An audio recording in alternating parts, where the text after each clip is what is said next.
Hi guys, welcome back to the Astro Imaging channel. Today's session's on is actually a beginner astro imaging primer, and I'm going to be presenting it. But I just want to say to our YouTube viewers, I'm going to try and keep it simple. So subscribe or join us live. We do it every Sunday at 9:30 Eastern Time. You can get in our live sessions if you join us on Google+, and otherwise, if you subscribe, you'll get all our new videos as they come in. But if you get in live, you can ask your questions live. And I'm going to say it right off the bat. This session's a beginner primer. Ask your questions. Feel free to ask your questions. If you are in Q&A, there's nobody there yet, but if you're in Q&A, type them right in. For the people in the room, this is kind of a new one. You've never heard this before. We want to have a backup plan because we might do some live stuff. And for the people that are frequently in the room, I would love it if you do me a favor and come up with a 5 to 8 minute, you don't have to prepare a presentation, but a 5 to 8 minute anything to talk about. If it's an image, if it's a technique, if it's a tip, just in case. If we have to cancel for whatever reason, it'd be nice to be able to have you guys still do something. And on the same note, we're always looking for presenters. So if anyone has a great idea, let me know. This week's image spotlight is actually our own Josh Smith's SH2308, and it's an amazing image, and I'm going to pull it up and I'm going to let Josh speak about it just for however long he'd like. Great image.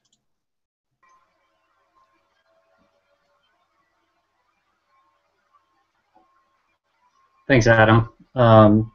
So I went on a trip to the Winter Star Party down in the Florida Keys this week. It is actually in Scout Key, which is one of the lower keys, almost all the way over to Key West, right by Big Pine Island. And so I made a kind of hit list of targets that I wanted to get while I was down there, both for my wide field setup and for my longer focal length setup. And longer focal length for me is 735 millimeters and f7 with my Stellar View 105. And so this was number one on my hit list when I went down there. I saw an Astrobin member, Jeff Husted, posted a picture of this, and I believe he won an APOD with it a few years back. And I'm always on the lookout for fainter objects or less imaged objects that are intriguing and have features that you don't normally see in other targets, and this one jumped out at me immediately. And I also really enjoy targets that are rich in O3. There's very few of them out there that are primarily available in O3 without a lot of the other channels, and so this one, like I said, jumped out at me immediately and was one that I decided I wanted to get. So I went down there with the intentions of taking probably 20 hours worth of hour-long subs on the target, and unfortunately the weather was not very good. It didn't really cooperate with us. We only got about 2.5 nights to image on it, and since the target is so low, I couldn't really shoot it for the whole time it was in the sky because of trees and my shelter both were blocking it. So I had about 4 hours a night, 4 to 5 hours a night that I could really image it. So I went with pretty long O3 subs and then tried to sneak in just enough RGB subs to get the stars. I think I ended up with 7 subs of 45 minutes in O3. And I got about, let's see, I got 10 3-minute subs in both blue and green. And then interestingly enough, we were supposed to have a clear night in one of the last 2 nights of the week, and it ended up not happening. So as I was leaving town, we stayed in a hotel in Isla Mirada the last night before I was driving back to Pittsburgh. And it was clear enough for about half an hour at the very beginning of the night that I went out in the hotel parking lot and set up my gear real quick and grabbed about, I guess I got like 18 minutes worth of red subs, just enough to complete my RGB stars. I felt a little crazy out there doing it, and but I'm glad I did, because I think it made a big difference in the image, getting the colorful stars in it. And for processing, you know, there's a lot more faint dust in there but I decided to tone it back a lot because I didn't get enough data to bring it out very cleanly. And I think that actually maybe ended up helping out the picture a lot. It brought the focus solely on, I don't know if there's actually a nickname for this or not. I think I've heard it called the big soap bubble or dusty soap bubble before. So I just called it a massive dust bubble. The size of it is really large. It's I think it's almost a degree in diameter. So it pretty much filled my frame. This was not much of a crop for my full frame, which is usually about 1.4 degrees or 1.5 by 1.2, something like that. So it just really framed up very nicely, and I was able to get some pretty good details in the O3. And you know, there, like I said, there was a lot more to stretch out there, but I think it was fortunate that the background data was noisy enough. I decided not to stretch that, and it really kind of accentuated the bubble itself. So I posted this on Astrobin, and I was really appreciative of all the nice comments there. It was really cool to share a target that a lot of people haven't seen before. That's one of my favorite things to do in this hobby, is share stuff that gets people excited about the hobby and introduces something new to them, and it seems like it did just that for quite a few people, so I was really happy to share this. So thanks for picking this, Adam. No problem. Great target. And the reason I picked it is because not a lot of people have seen it, and it's just a great one to share.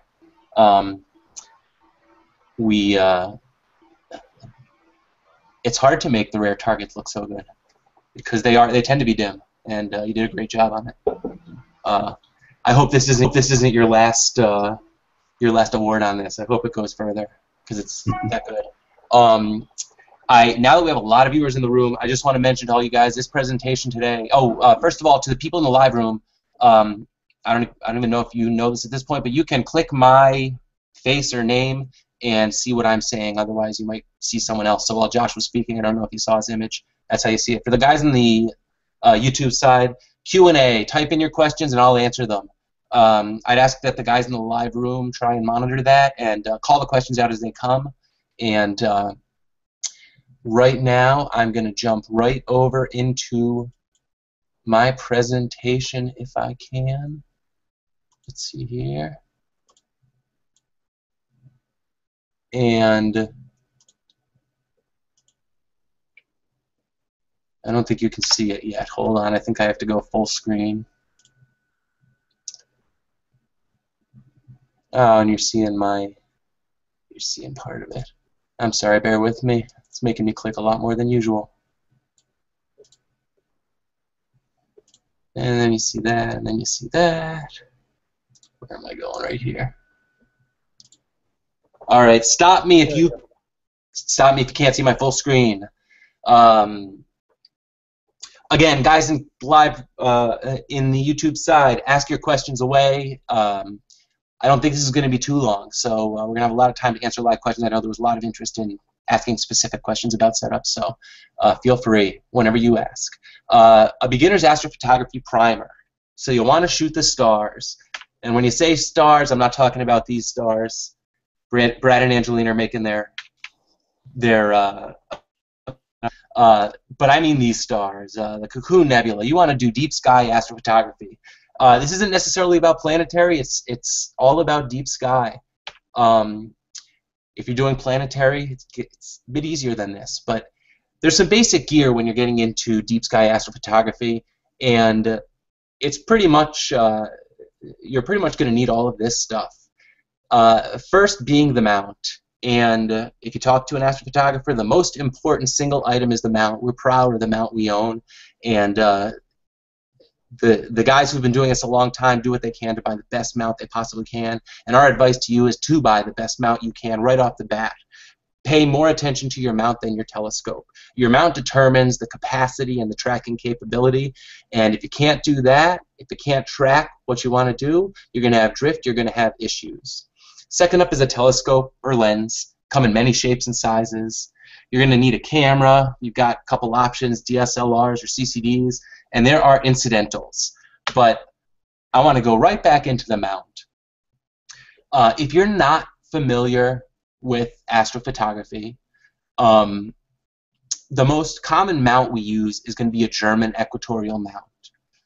You can use alt-as mounts on wedges. That was one of the particular questions we were asked, or the specific questions we were asked, but really the best way to go is a German equatorial mount. You can switch telescopes on and off easily.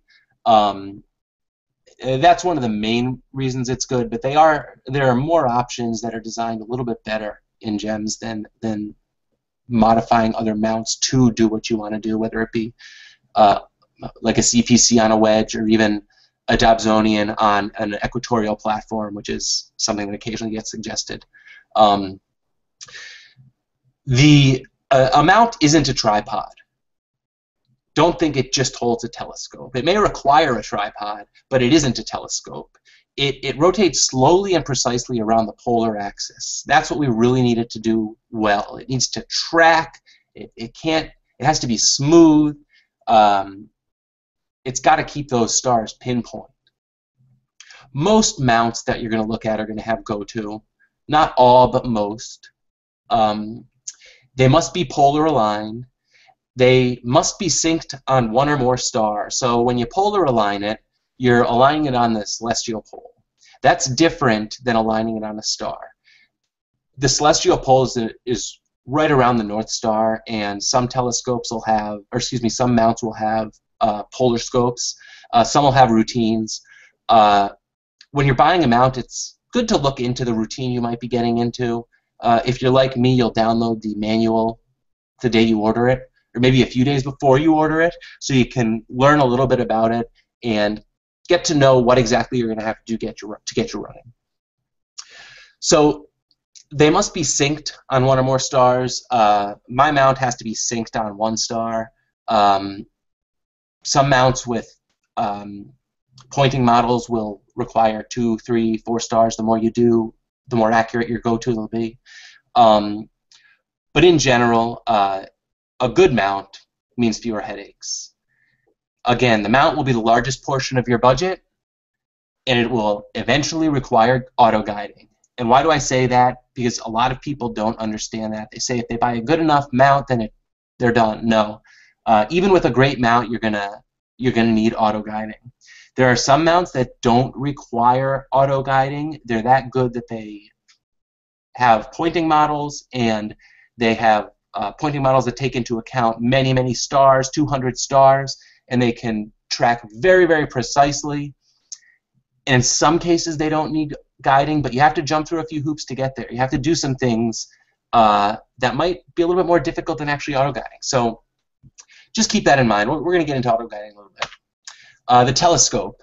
You have a couple options. You can get a refractor, which uses a lens. Refractors are typically suggested for beginners. I'll get into why in a bit. But they tend to be expensive in larger sizes.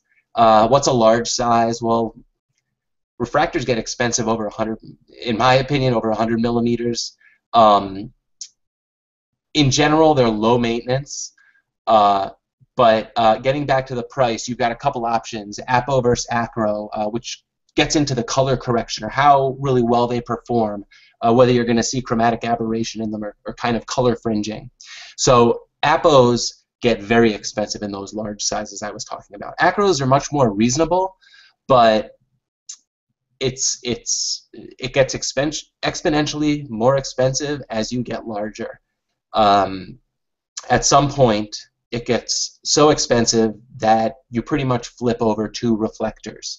8-inch refractors are big, very, very big, and very, very difficult to work with.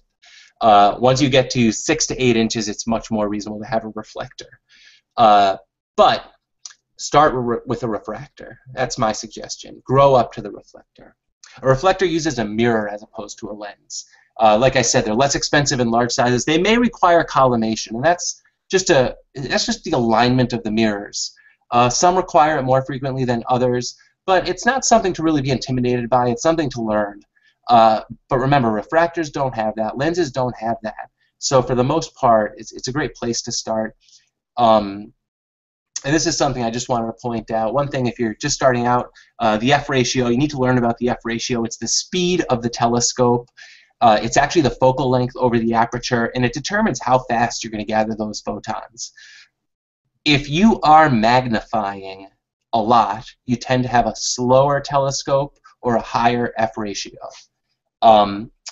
If you're shooting at a wider field, then your F ratio might be a little bit faster, or your F ratio will be lower.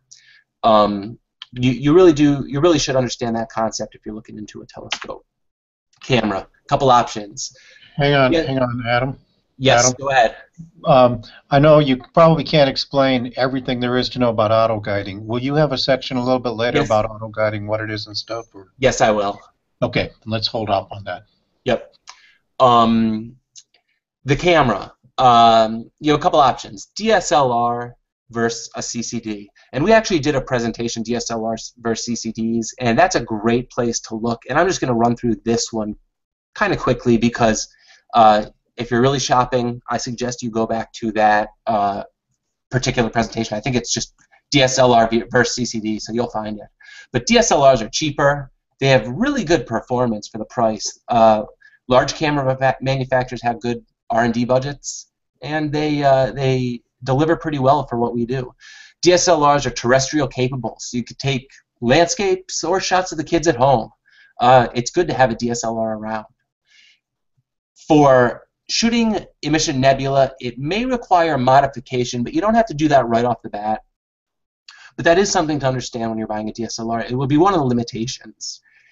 DSLRs are OSC, or one-shot color. This means that you get every color channel when you click the button or take the exposure. Monochrome CCDs have filters, so you actually have to take 3 exposures for each to get a color, to get an image in 3 colors. DSLRs don't have that. There's a benefit to having filters, but with DSLRs, the benefit would be the speed and the convenience. DSLRs also have screens and viewfinders. So if you choose not to bring a laptop out with you, you don't have to. I suggest bringing a laptop out, but for some people that's just not going to happen, and okay, you've got to use a DSLR. It's pretty much your only option. CCDs are expensive. There's no way around it, but they do have the best performance. They're purpose-built, so they do exactly what we want them to do in regards to linear sensors and cooling. They really perform well. You have a couple options. You could do OSC or mono with filters. To see the real benefits, the real sensitivity benefits of a CCD, you're going to go mono with filters. With an OSC, the benefit is going to be cooling. That's a pretty considerable benefit, but mono with filters pretty much is considered the penultimate when it comes to CCD cameras. They do require laptops. You're going to be auto-guiding, though, so you're probably going to have a laptop, but we will get into that, so you'll see that when it comes. There are incidentals, and the reason I'm going to tell you about incidentals is because you will quickly discover that this hobby is expensive. Test 1, 2. I hear you testing. Oh, sorry.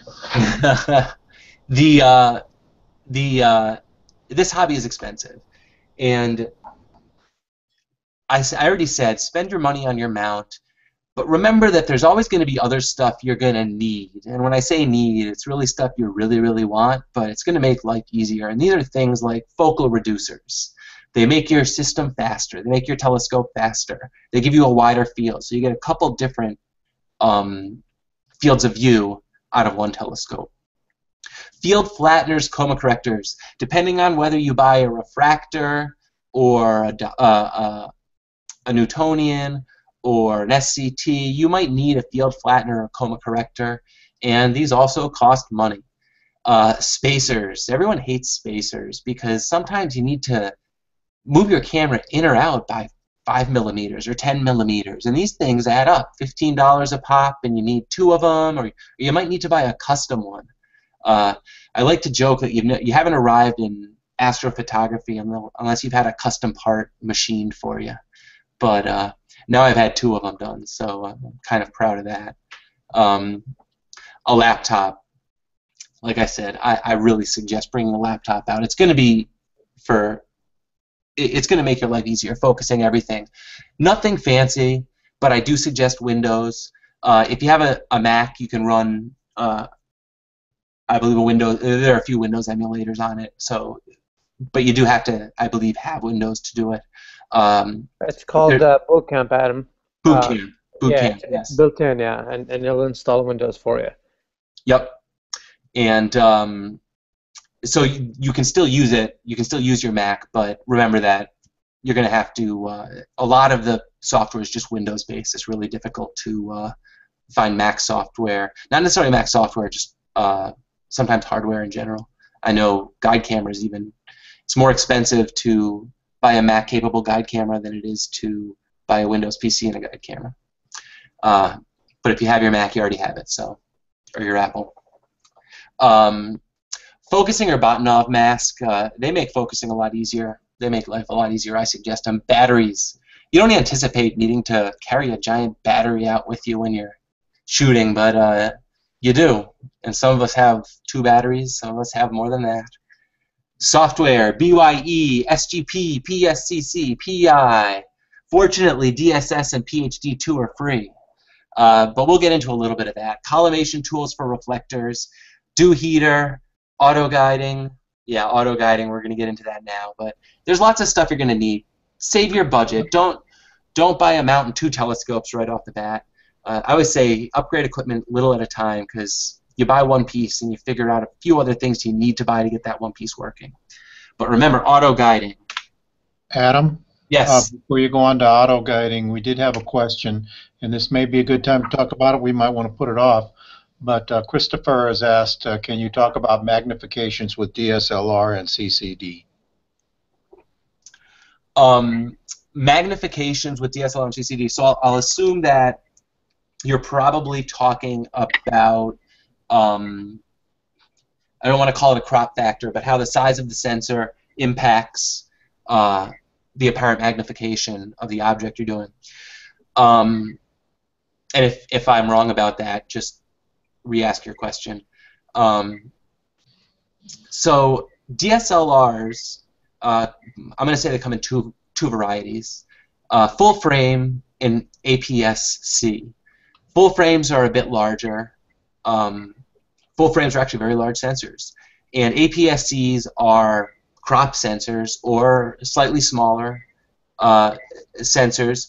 So the smaller sensor on the same telescope appears to magnify, and I'm just going to use that as an example before I get into CCDs, appears to magnify the object more, because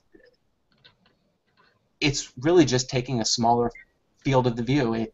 It's letting light pass around the edges of the sensor. Whereas the full frame sensor, it would have hit the edges of the sensor. That's with the same lens. So a smaller sensor will tend to have, will tend to make it appear as if it has a larger, a tighter field of view.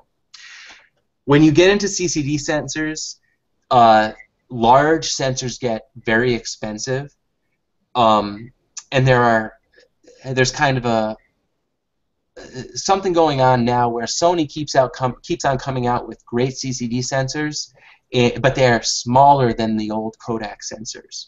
So the Sony sensors, being so small, tend to work well with refractors and shorter focal length telescopes, because they appear to give you that magnification factor. And you can use a smaller Sony sensor with what you'd typically consider a wide field refractor and get a very reasonable field of view on a galaxy or on a smaller object.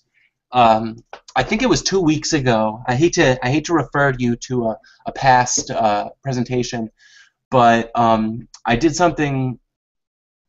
I don't even remember which presentation it was, but I compared David Alt's Crescent Nebula to my Crescent Nebula, and he used a refractor, a Stellar View 102 with a Sony sensor, and I used an SCT with a CAF 8300 sensor, and it was a pretty similar field of view. So I think that, to summarize, all I'll say is a smaller sensor is going to appear to magnify the object a little bit more. So when you're buying your camera, whether it be a DSLR or a CCD, that's something to keep in mind. The other side of that is when you're buying that telescope, you have to make sure that it can illuminate these larger sensors. Full-frame sensors, not all telescopes can illuminate them. When you get into the large CCD sensors, the really expensive stuff, very few telescopes can actually illuminate the whole sensor. So that's something you really have to pay attention to. That felt like it was a long answer, but I hope it answered your question well. Autoguiding. Autoguiding is using a separate camera and optics, in the case of a guide scope, to precisely lock on a star near the field of the object being imaged. It's a considerable and pretty much necessary improvement to mount performance. Maybe not right off the bat, but at some point you're going to want to be pushing your exposures up beyond 30 seconds or 45 seconds or wherever you're stuck at, wherever it may be, and autoguiding is what's going to get you there. It will be required for long focal lengths and or long exposures. When I say long exposures, some of us expose for an hour. It's very hard to expose for an hour at long focal lengths without autoguiding, if not impossible. 3 main autoguiding options: the finder guider, the guide scope, and the off-axis guider.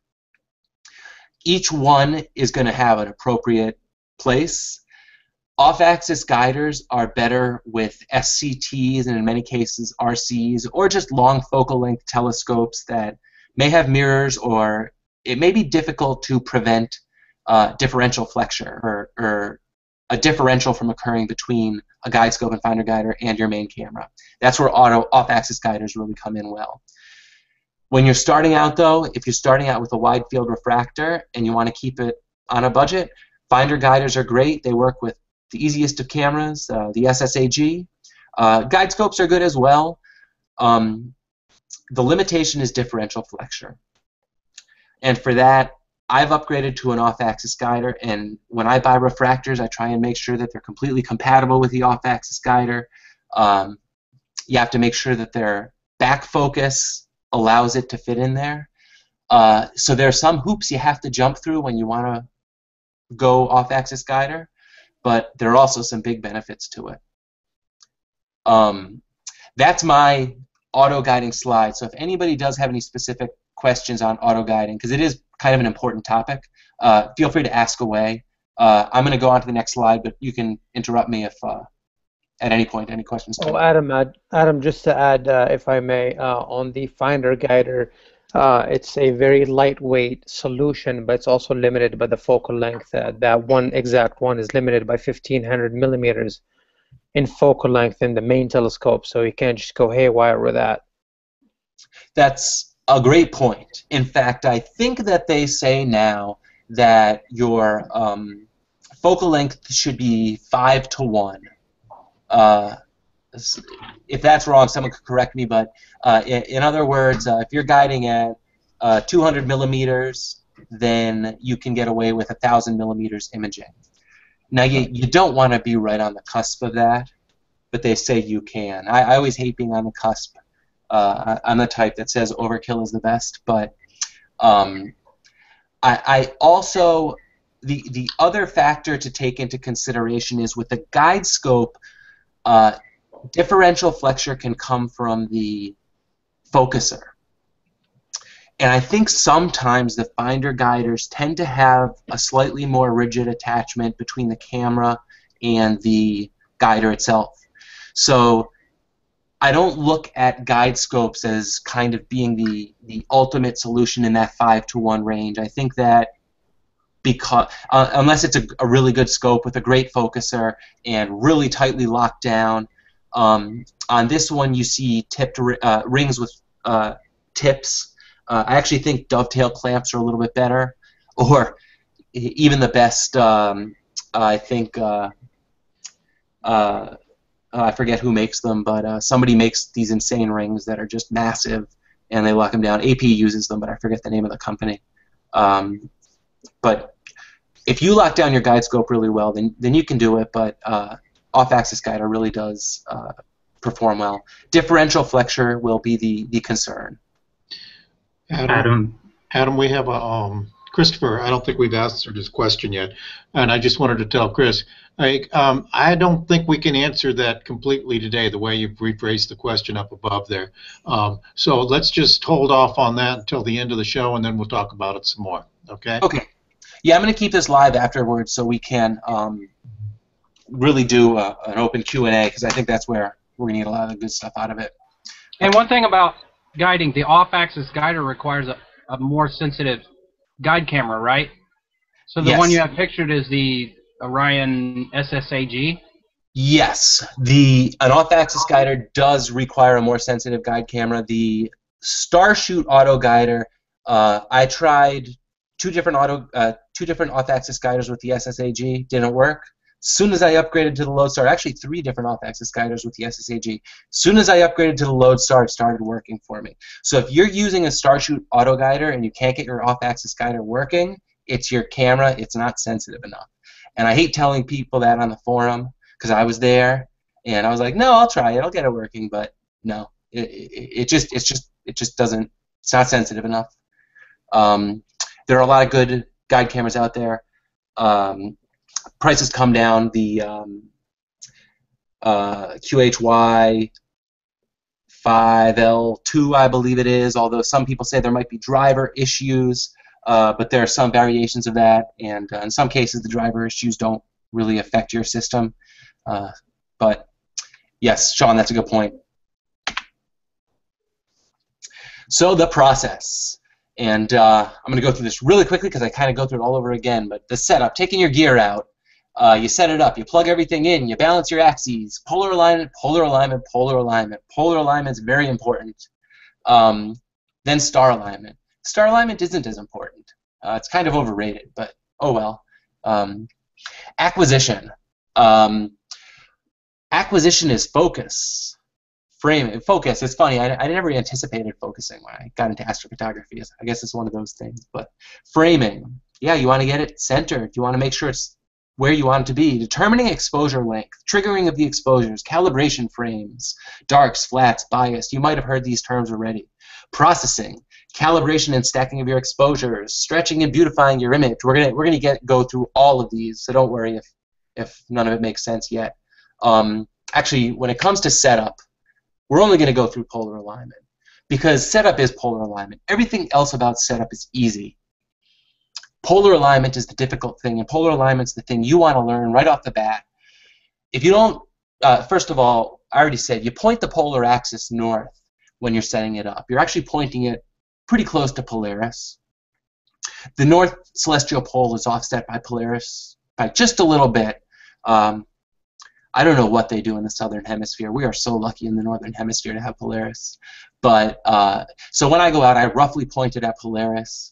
I have a polar scope, and I use that to kind of dial in a little bit better. But as I said earlier, lots of mounts have different polar alignment routines. And when you're buying your mount, it's good to look into that. Are you comfortable with it? Does it feel right to you? If you're a beginner, you might not know what's right.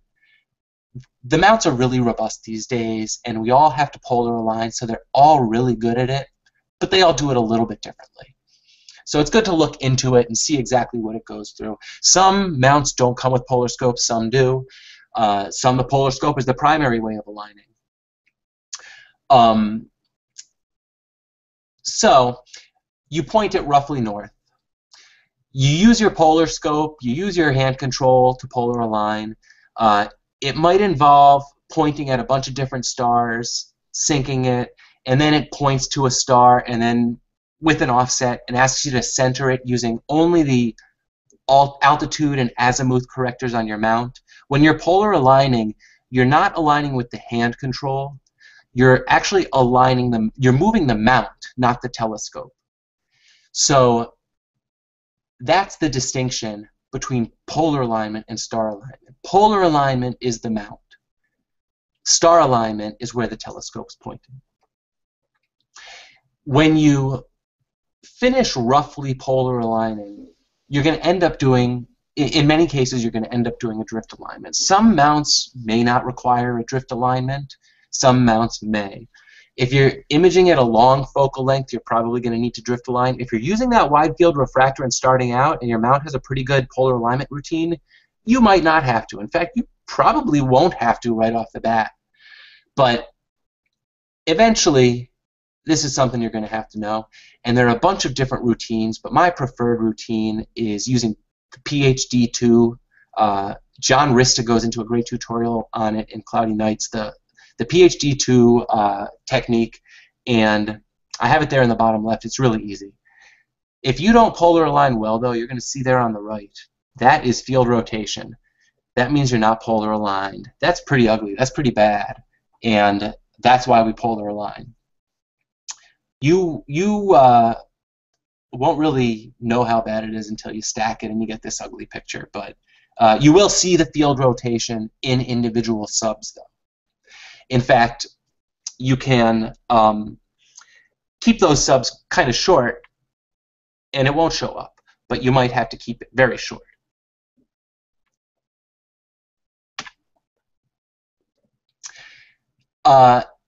Acquisition, excuse me, acquisition preparation. Before you start acquiring, you have a few things to do. You're going to focus, and I had said earlier a Batinov mask.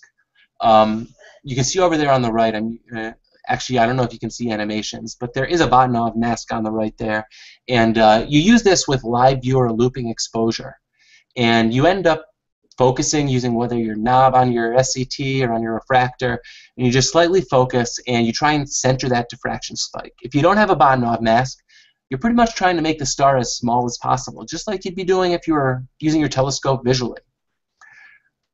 Remember, you also have to focus your guide camera. Framing. You can use your telescope's go-to, but when your telescope goes to it, you're going to want to take an exposure and make sure it's pointing where you think it's pointing. You are going to have to refine the framing with the hand control. If you're shooting a dim object, then you might have to shoot 30-second to a minute exposures before you know if you're pointing where you want to point. So framing could take some time. The framing is very important because it's one of those things where if you mess it up, you can't go back. You can't process out bad framing. When I look back at some of my older shots, it wasn't so important for me to get the galaxy in the center, and I don't know why not. Really, looking back, it kind of destroyed some of those images. So that's something you want to get right. Determine exposure length. And the most common question asked is, what exposure length do I use for this? What exposure length do I use for that? And that's the question that cannot be answered. Because depending on your conditions, depending on your F ratio, depending on your light pollution, that's going to be what determines your exposure length. My exposure length during a full moon is a lot shorter than my exposure length when during no moon. I can't answer that question for you. You have to look at your histogram. And at the bottom there you see two histograms, one from Photoshop, one from Backyard EOS. There's a histogram on the back of your camera if you have a DSLR, and that's the best way to determine your proper exposure length. And what you want to do is you want to separate the spike from the left side. They say you want to separate it by 1/3. You can separate it by a little bit more. If you don't separate it by enough, then the read noise tends to be stuck in the background, and when you stretch your image, you really do get a noisier background. And that's somewhat important. When you're just starting out, you might be stuck in that read noise limited region, and your goal will be to push your exposures longer. You remember I said fast telescopes? I made the distinction between fast and slow telescopes.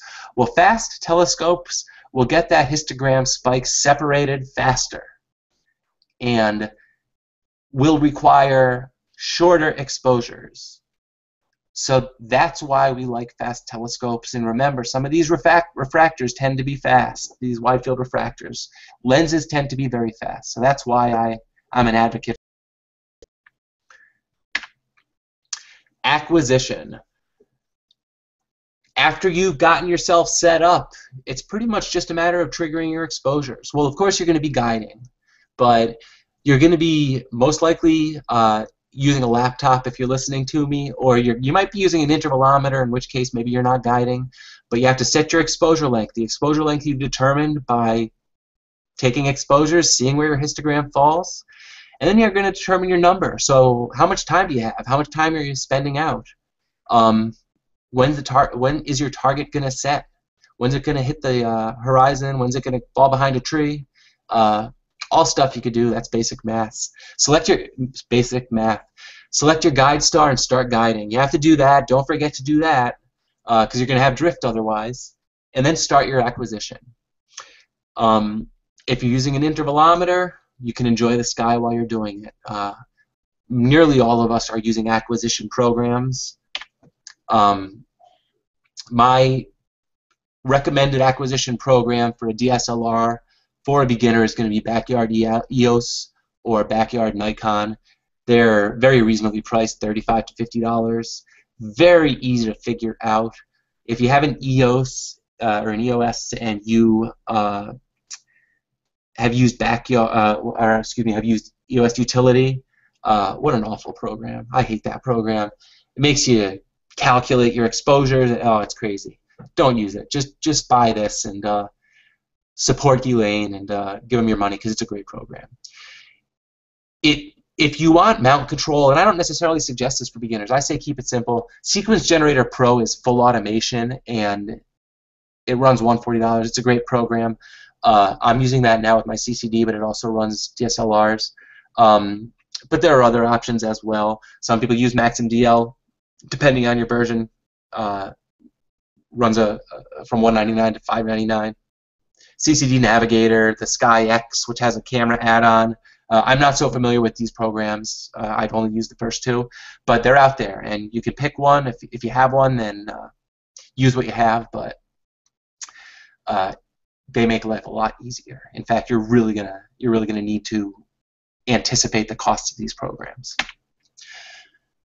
Calibration frames. Calibration frames are very important. We pretty much all take calibration frames. I'm going to get into each one, but just at the basic level, darks are taken with the lens cap on, same exposure length, ISO, and temperature as lights, and can be reused. Bias, taken with the lens cap on, the fastest exposure your camera can achieve, at the same ISO as your lights, and can be reused. Again, your light frames are your actual images of your object.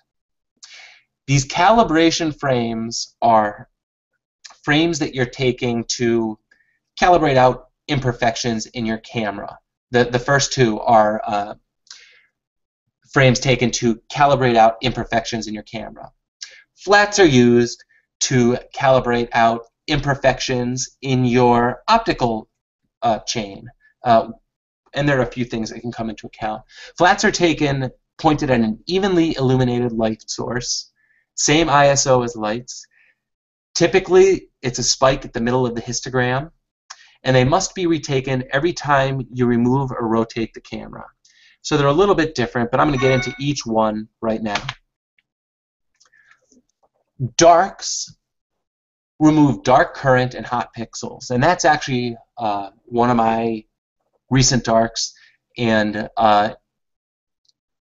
it pretty much it looks like a black frame. This is actually a stretched dark, and I don't know, I stretch my calibration frames to see what's going on deep inside of them, but that's just really to kind of see at the base level what your camera looks like. But darks pretty much look like a black frame when you look at them. Most of us create libraries of them. If you need them at different temperatures, it's good to have a library. Or it's just good to have a library of them so you can reuse them. Because remember, you can reuse your darks for 6 months to a year at a time. Some people like retaking them after a year in case your sensors changed a little bit. Darks can be time-consuming if you're taking 30-minute exposures, but you can take them on a cloudy night, so who cares if it's time-consuming if it's cloudy out. You can take them on your porch, you can take them in your refrigerator, you can take them in your freezer. They're still easy to take, time-consuming but not difficult.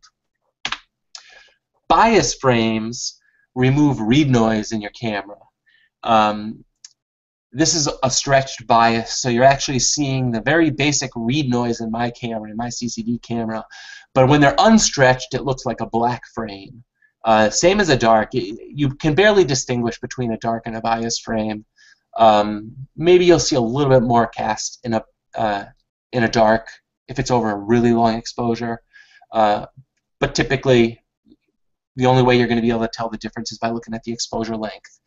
A bias is going to have a really short exposure, and a dark's going to have the same exposure as your light frame.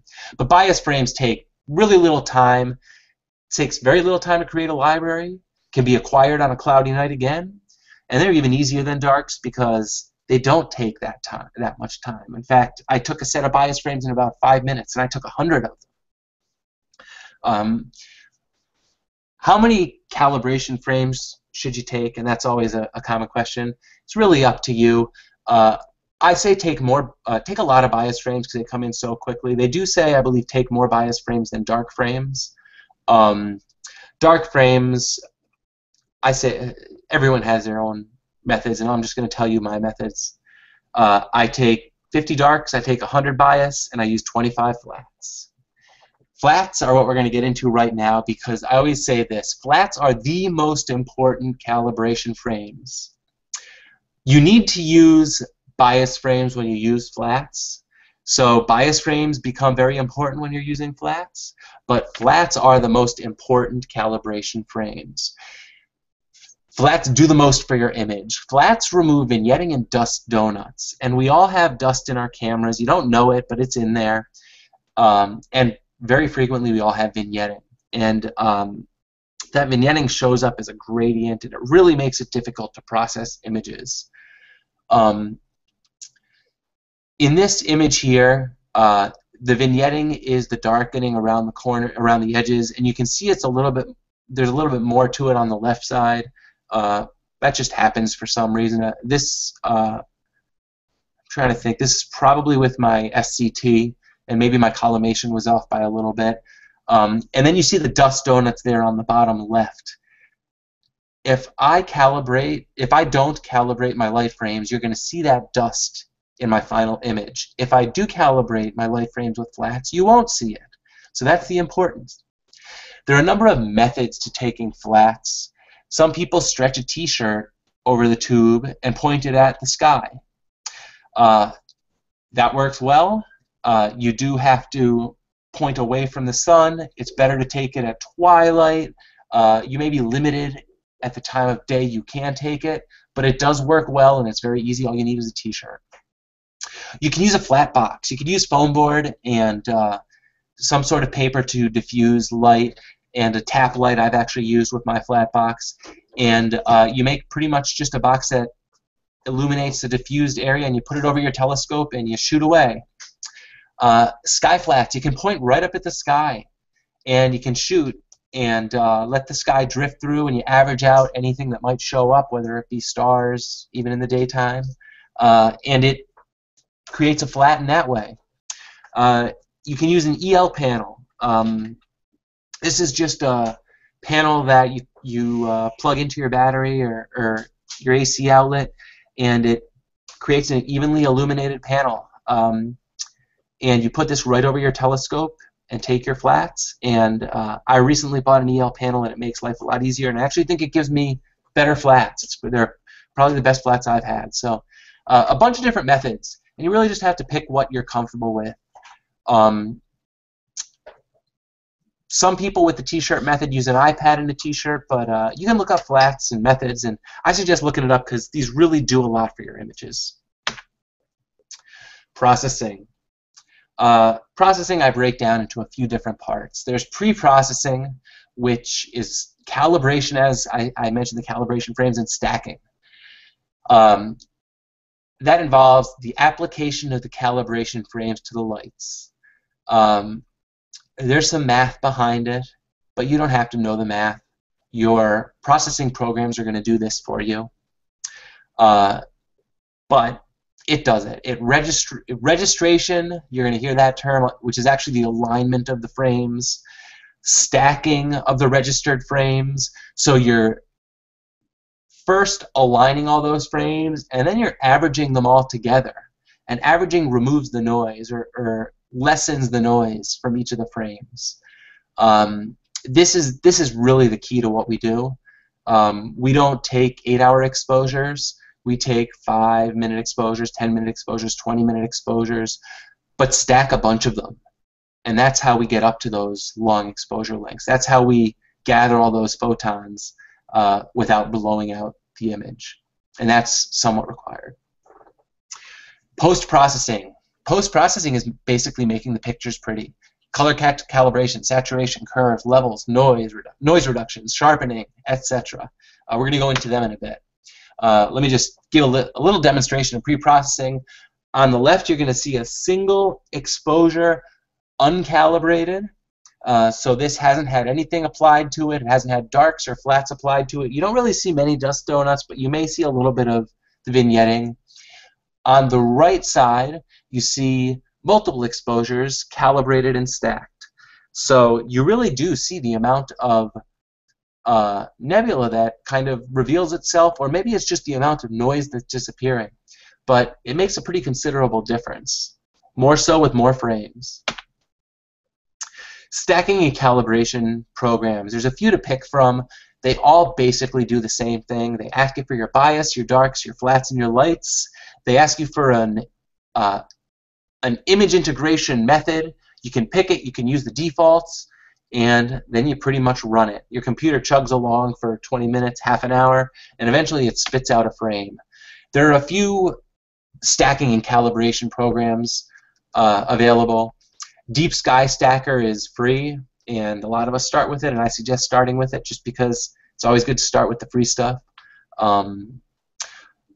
Shortly after that, though, you might find you want to do better, and I actually upgraded to Pix Insight, and I think it does a much better job of stacking than Deep Sky Stacker did. I've heard people say the same about CCD Stack, Images Plus, but again, paid programs working better than free programs shouldn't be a surprise. You're getting something for your money out of them, and in software, anticipate software costs. You're going to be spending money on software as well. This is a primer on astrophotography, and I've already said it's an expensive hobby. I hate spending people's money, so I don't want to get you stuck where you need something. So I really think you need to anticipate any costs you may have. You can do this on a budget, but there are also some things that you're going to need to spend on. That's the primary reason I'm including the prices here. Post-processing programs. There's Photoshop. I don't know, it's funny how Photoshop all of a sudden appears to be a bargain. $9.99 a month for the rest of your life. I guess that's a bargain. Pix Insight, $250. We already went into that. Remember, Pix Insight both stacks and processes, and I've been using that. It does a great job. It's a little bit more difficult. You have to learn the Pix Insight way, but it's a great program. Star Tools we've demonstrated on the channel before. A lot of people really like Star Tools. Kind of similar to Pix Insight in the workflow sense. Photoshop is much more freeform. You may have used Photoshop before, in which case I say use Photoshop. Try Photoshop first because you're going to be more familiar with it. You're probably going to know how to use it a little bit better. If you haven't used Photoshop before, then it's probably a lot easier to just start off with something like Pix Insight or Star Tools. A lot of us say you're going to end up in Photoshop anyway, but if you have no experience with Photoshop, you might not know what you're doing. It's probably a little bit easier to learn Photoshop. It's a little bit more intuitive. It's a little bit more visually oriented. But well, I'll say enough of that because you can look up those programs. Images Plus is another one, and there are lots of free programs out there, and the only one that I've ever used was GIMP, and I know now they have some 16-bit software support, but all of the free programs have some limitations. Again, these unanticipated or hopefully now anticipated costs. I hope I'm helping you out by letting you know all this money you're going to be spending. Okay, post-processing. Post-processing may involve channel combination if you're using monochrome or filters, whether it's RGB combination or narrowband combination, or blending a narrowband channel into that RGB channel. Involves gradient removal, color calibration, saturation curves. I've already gone through this, so I'm going to jump right into the next one. Gradient removal. I mentioned this image on cloudy nights because I actually tried something new. I've tried shooting my blue filters high up in the sky, my red filters down low, and my green filters down low. And because of my light pollution, this is what I got. And it actually, I was able to remove this gradient relatively easily with PixInsights DBE, but it did affect the star color, and I haven't been able to color calibrate this particular image like I wanted to. But you can see, I don't know, does this lose the romanticism of astrophotography, that this image started out like that and ended up getting like that? Well, it gets even crazier than that, because color calibration, sometimes you're going to get an image that actually looks like this. In this case, my color channels just aren't lined up. But in many cases, if you're using a specific type of camera, monochrome with filters, you really have to tell the computer, or excuse me, tell the program where the colors are supposed to be, where the color channels are supposed to line up. So an image that looks like this after color calibration is going to end up looking like this, and really makes a big difference. So you can see you're stepping through the process.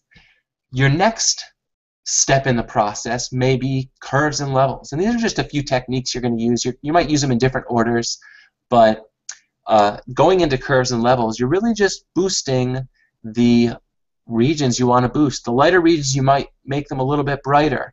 The dimmer regions, you might make a little dimmer. You might put an S curve on there to give it a little bit of contrast.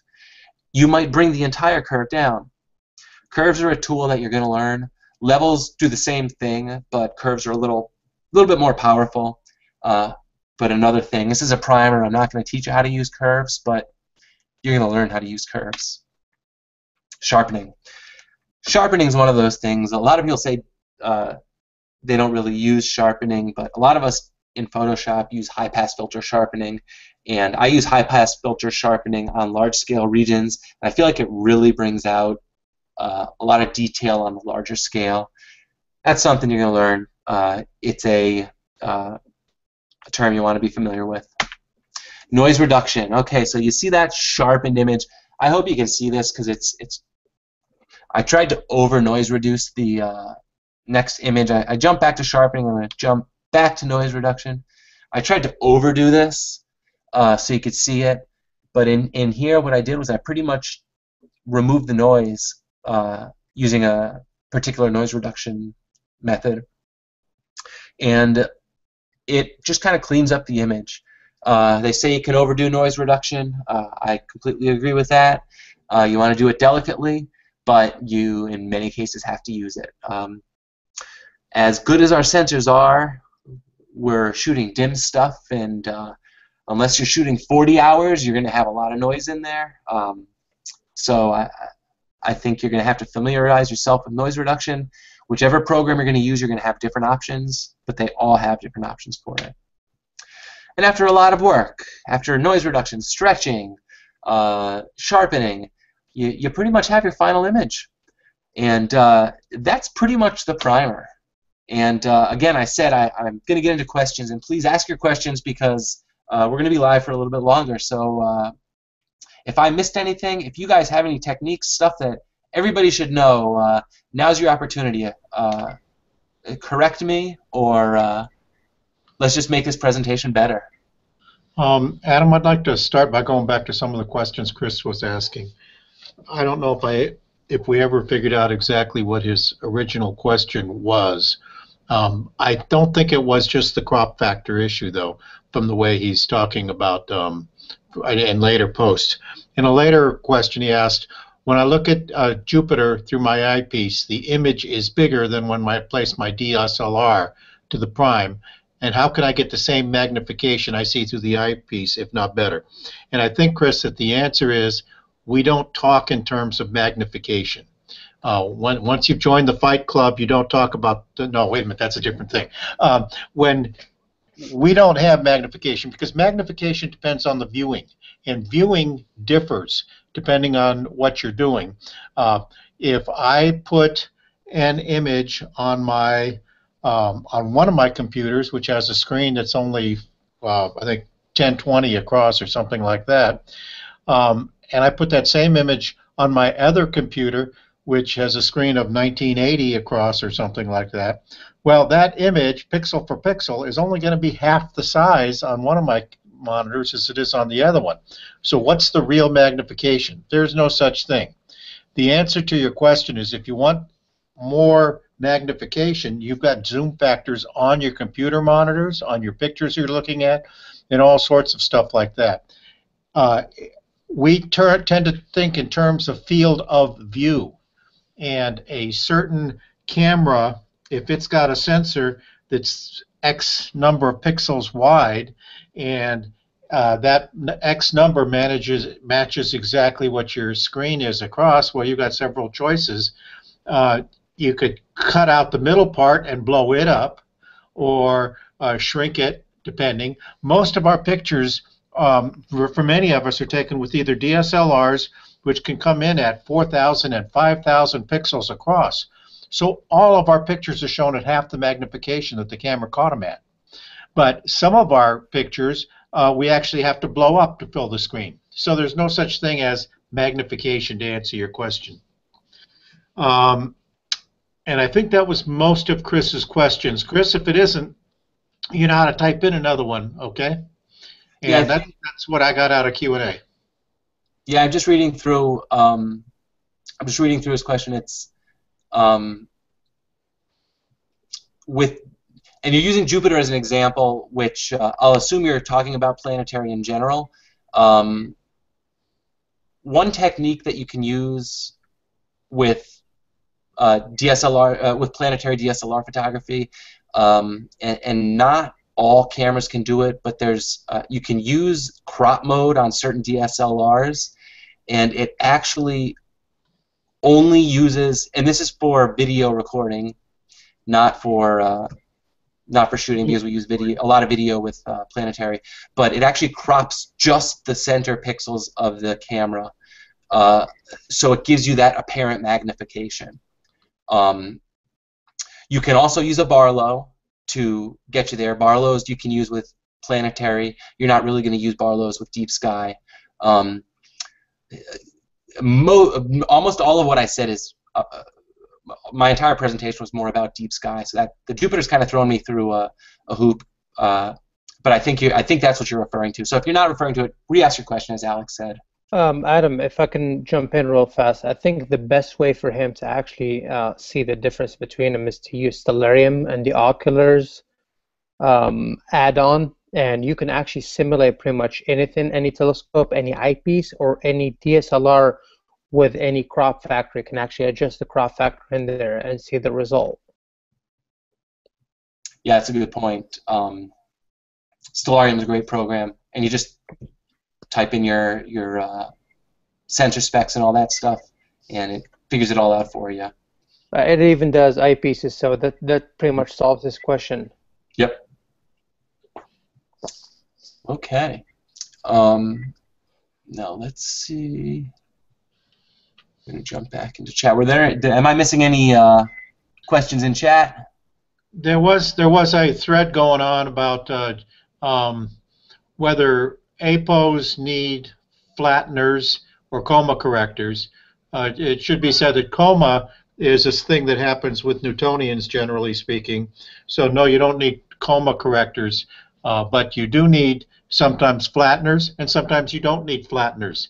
You can't make a generic statement that an APO never needs a flattener, or that or vice versa, that an acro always needs one. They're two different phenomena, and if your telescope is corrected and gives you a flat field, then you don't need an additional flattener.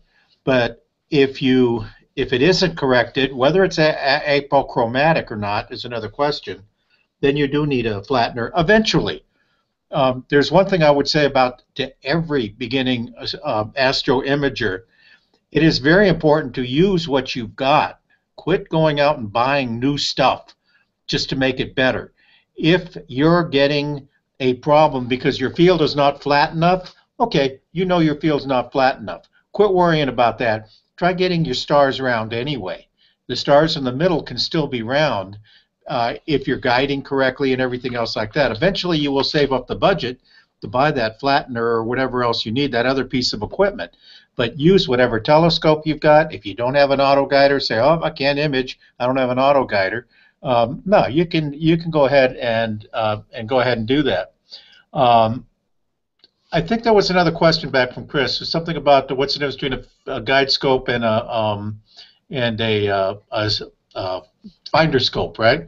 The answer is that they're both telescopes. They're both little telescopes that sit on top of the big telescope. But a finder scope generally is got a fairly wide field. Maybe it's about 10 power or so, and allows you to find whatever it is you're looking for. A guide scope, and by the way, a finder scope could be used as a guide scope, but as Adam pointed out, it doesn't really have the focal length that you would need. But a guide scope in particular is an additional scope that's got usually an additional camera in it, although you can do it by eyeball, and it sights on a particular star and just allows you to follow that star, and as you correct your big mount to keep track of the star, or your camera corrects the big mount to keep track of the star, it's acting as a guide scope. So the finder scope versus guide scope, it starts with how they're used more than their technical definitions of what's what. Let's see what else. He's also asked, I live in an orange zone, choice between a small 80mm refractor f8 or an 8-inch SCT and an even bigger 11. Which is the best choice for light polluted skies? If you have not been, oh, this is Michael. Michael, you know the answers to these things. Michael, you already have a lot of experience running things, so you can go ahead and you've got the mount and everything else to handle a big 8-inch SCT and stuff like that. I don't know that light pollution has all that much to do with it. You're going to be able to take shorter exposures with more aperture, but that f10, f7 means it's going to slow it down. So you've got everything you need to handle it. Usually my answer would have been, if you're just a beginner, start with the 8-inch 80mm f5, because it'll hide a lot of your mistakes, and you'll have stuff that you can show your mommy and daddy and brother and sister and people at church that you're getting a good picture. So if you're a beginner out there trying to choose between an 80mm f5 or an 8-inch SCT, etc., choose the smaller scope for now. It's always a good piece of advice for people just learning astroimaging. I don't know what effect light pollution has on imaging, though. So maybe somebody else can comment on that one. I think, in my opinion, pretty much from my experiences, you need a faster telescope to overcome light pollution faster. And it's kind of, a faster telescope's always better. I'm not saying that there's no place for an RC or an SCT, but faster telescope is just going to integrate better. It's going to cut through the light pollution better, and that's been my experience. Adam, I'll add one thing to that, though, is that while a faster telescope definitely works better in light pollution, so does a narrower field of view, which a lot of times is a little contradictory or mutually exclusive. It doesn't have to be unless you have a really big scope, but light pollution and the gradients you get are a lot more difficult to deal with when you have a really wide field of view, like 3 by 2 degrees. instead of 30 minutes by 20 minutes or something like that. Yeah, I think I've become a lot more proficient at getting rid of gradients, but yeah, it is something to consider. There was something I did want to mention in regards to Justin's question about field flatteners, coma correctors for apo refractors. These days, there are a bunch of astrographs coming out, and they're calling them astrographs because typically they do have a flat field. Now, I don't know if that's a loosely used term, but in general, when I hear astrograph, I'm expecting it to have a flat field intended to illuminate the flat field and illuminate a pretty large sensor. So I know the new WOStar is considered an astrograph among other telescopes. They typically don't require field flatteners because they're built in or something like that. If they're not specified, though, as an astrograph, they will typically need to be flattened. That's pretty much my addition to that. Yeah, Adam, I wanted to add is I have an 80mm Apo as well as an Explore Scientific, and if you're coming into this hobby, the cheapest way to go is to crop out the center. I mean, if you get too obsessive about the edges, there's a few options, and one of them is Chapter 7 bankruptcy. If you can keep tracking that hole does not end, just crop out the center, use a field of view simulator, get a target that fits in the middle, image it, crop it out. It's the cheaper way to go. Michael, yeah, that's a good idea. Yeah, I got some other things I want to say when we're finished with some of the questions and answers. But Michael also asked if it's possible to use the Barlow in your finder or guide scope. And yes, it's certainly possible to do that. It is basically a telescope, and you can do whatever you want to do with any other telescope. I want to caution you, though, that the most important critical factor, well, one of the many important critical factors in your auto-guiding is your stability. You have to have a very solid connection between where your auto-guiding camera is pointing and where your main camera is pointing. And everything you add into that system makes it more difficult to make that a solid connection. So if you put a Barlow that's a little sloppy in the focuser or something, that's another place for it to mess up. Plus, magnification is not all that important in your finder scope. You just don't, you know, the pixels are so small already that any slight movement on the pixel, smaller than the pixel itself, will show up. And so I don't think you need to fuss making more magnification, making a longer effective focal length in your finder or guide scope. Okay, Mike? I just saw one question pop up. What focal length are most nebula imaged at? That's a difficult one because it could be any focal length. The larger ones, that's a very difficult question. I'm going to say pick your focal length and pick your nebula. You're going to find a lot of nebula that are going to fall into that focal length. If you have a 200mm focal length, like a camera lens, there are going to be objects that are going to work. You know, the larger ones are going to be dimmer, though. Let me think about it this way. The brightest nebula, the Orion Nebula, what's a good focal length to shoot the Orion Nebula at? Well, I guess that depends also, but I'd say, that's a difficult question, Dustin. Does anybody have any insight on that question? That's a difficult question. Because they vary in size. They're like all the Orion different Nebula, like 600mm is great for the Orion Nebula. It leaves a little bit around the outside. Yeah. But if you want to do the Ring Nebula, I mean, you could do 3,000mm, you know, because it's real tiny. They just vary in size. It also varies a lot by what camera you're using. If you're using a DSLR, you could use a larger focal length than you would with a small little Sony sensor. I think somebody mentioned earlier Ron Wadowski's CCD calculator, or there are various variations of that program, or the field of view calculator in the sky, or Stellarium, or Cartes du Ciel, any of that kind of stuff. What you do is you go to these programs and you specify what kind of equipment you're using, and having specified the equipment, you're specifying the size of the chip, the focal length of the telescope and things like that. And then many of them actually give you a sample of hundreds of objects, and it shows you how they look. That's one of the things you do. So there's the answer to your question. You need to look into one of those things. You can make yourself cartes de ciel, sky, make yourself a field of view calculator, and just put it right on top of whatever image you got in the sky, and it'll show you. There are also a number of web programs that do the same kind of thing. He's asking, what targets can he image at 270 millimeters APS-C? In my opinion, that's a pretty cool focal length.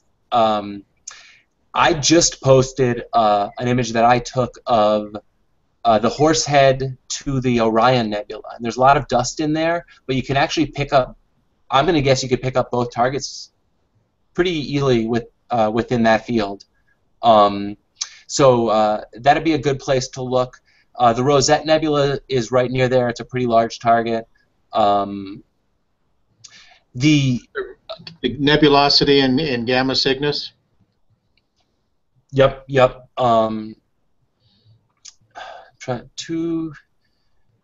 lot of stuff in Orion. California Nebula. California Nebula. Yeah. California Nebula. Yeah. A lot of the nebulas are setting right now, so it's becoming galaxy season. Trying to think. You could get heart and soul both in the same field, probably with that focal length. Cassiopeia. There's a lot of stuff up in Cassiopeia. Yep. Oh, Auriga. I've been doing an Auriga mosaic, and there's lots of great stuff in Auriga. It's all stars, though. Isn't it everywhere? It should be noted you guys are talking about narrowband imaging, though. If you're just using like a regular camera lens with a I'm not. Stock DSLR, you're not going to pick up like the Heart and Soul Nebula, right? Oh, you pick up the Heart and Soul with a... Yeah. Yeah? Oh, I didn't know that. Well, if you... I did the Heart. I did the Heart RGB with my DSLR. I've got the California Nebula in a DSLR. Yeah, I did a California. Actually, my California was my DSLR. North American Pelican? No, I'm wrong about that. Region up to your city. Are you talking about right now, Justin?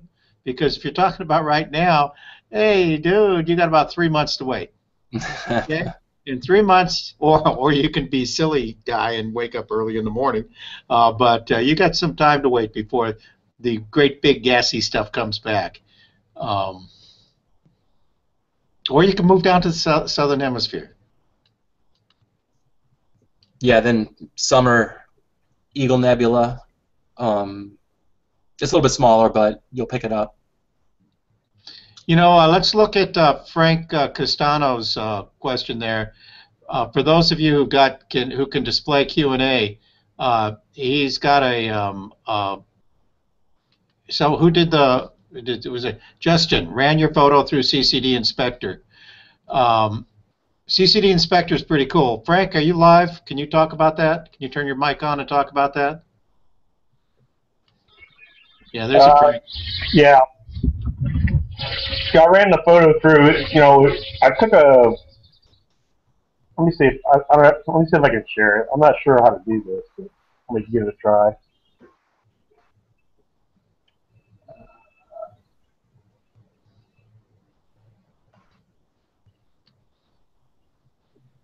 Yeah, I'm kind of new to Google Plus, so I'm not sure how to share the photo.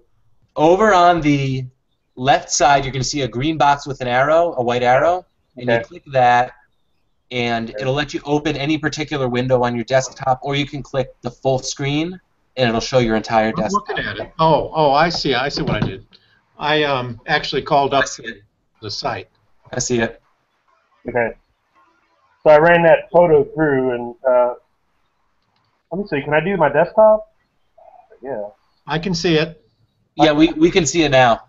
I just wonder if I could do the live PC Inspector. so I can scroll around.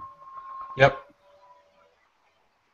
But you see, that's like a side view. So the center is kind of it's got a pretty good curvature to it. So that's probably why you're seeing all that stuff out to the edges, out on the corners. It's in this region over here. The stars are getting elongated pretty bad. But like somebody was saying, you probably need to crop the image into, if you want to get rid of that stuff. I don't think you can get a field flattener for a camera lens, but you could crop this center section out and kind of get rid of that stuff for display purposes. But obviously, you want that wide field effect. Right? I'm sorry, which lens is this? You have to go back to an earlier question that Justin posted over in group chat. Justin posted a picture that looked that he was frustrated with. Oh, okay. I think it says in here it's Sigma f1.8 18 to 35. I guess he had to stop down to 2.8 18 millimeters. But out toward the edges, I think that's what the stuff he's trying to get rid of was, I guess, the stuff toward the edges. Oh, yeah. And toward the middle, it didn't look that bad. So I'm pretty sure the issue is not stacking, but the field curvature of that lens. We might stop it down some more. I've seen this before using a fairly wide-angle lens. This is partially a combination of stacking along with barrel distortion. Yeah. So when you get that really wide barrel distortion at the edge, whenever your frame rotates a little bit, it's not going to line up, and you're going to get these stars rotated off the edge like this.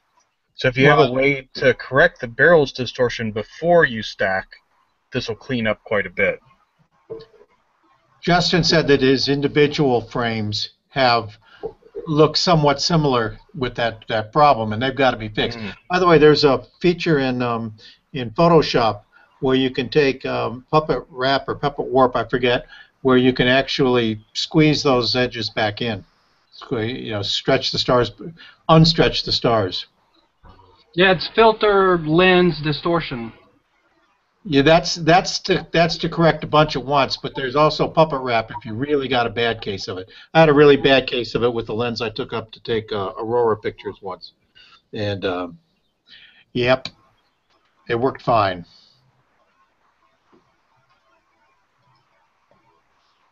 I did see one question about flats. What about using a white screen on a laptop? And I've actually heard people using that and having success with it.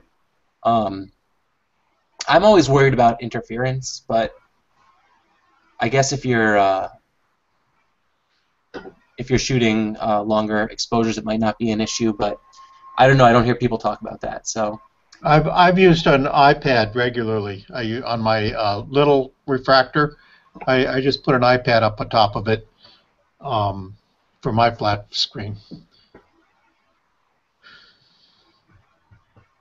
iPad, I could probably buy an iPad. You could probably buy an iPad cheaper than an EL panel these days, and it'll do other stuff. I just bought one for $100, a 12 by 12 EL panel with the amplifier in it, or whatever they call it, with the power converter, and it works fine. And I don't know how rugged it is, though. I still have to test it through the years and see if it lasts through the years. I had another one that I bought for a little bit less money, and the box itself burned out before too long. But it works fine. I had to buy some plastic and some other things to house it, but I made my own EL panel for my Newtonian out in the desert. $100. And Christopher is asking about eyepieces, and I know I'm not the one to ask, but what would be a good eyepiece for nebula, planetary, and for quasars? I looked through an eyepiece last summer in my solar telescope, and I can't remember the last time I've even done any deep sky with an eyepiece. But it's an imaging channel, so I don't even know if we're the right people to ask. If you're on cloudy nights or anything like that, there are guys who specialize in this stuff. If anybody's in the room that loves talking about eyepieces, they're welcome to. I'm trying to find that.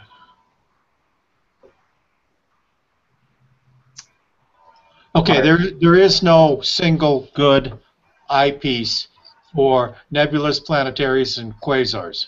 They're by definition, I don't think there could be. Quasars are these little teensy-weensy things that are way far away, very small. Planetaries tend to be very small. M27, for instance, is pretty big, but M57 is really small. And what is it? The cat's eye looks like a frickin' star. So it has to have a lot of power. And then it depends on your telescope and things like that.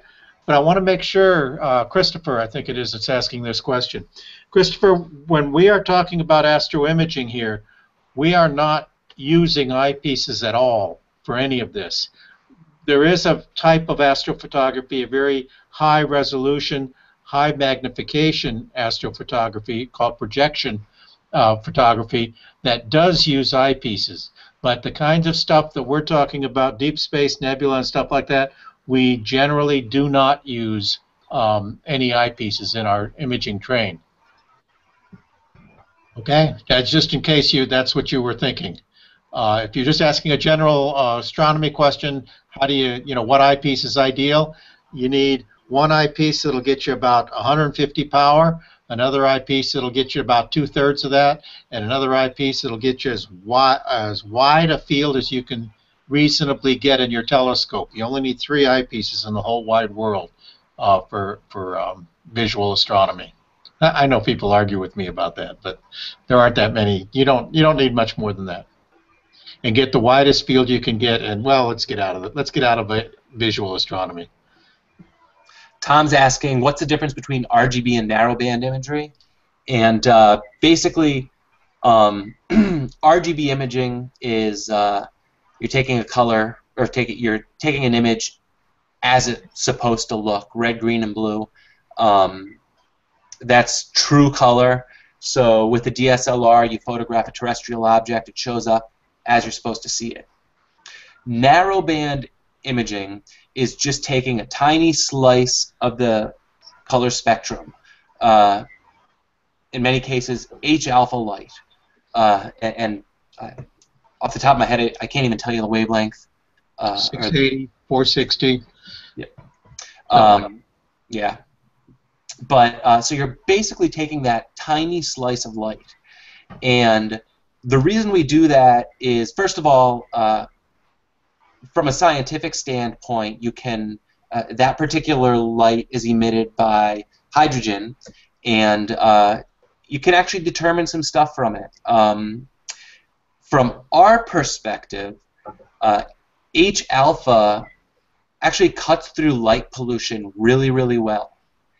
And it allows us in light-polluted areas to see much more structure than we would if we were taking RGB images. So what a lot of us will do is we'll take H-alpha, one of the narrowband wavelengths, or O3 or S2 are the common ones, N2 being a little bit less common, and we'll image those, and it'll give us kind of our structure in our nebula.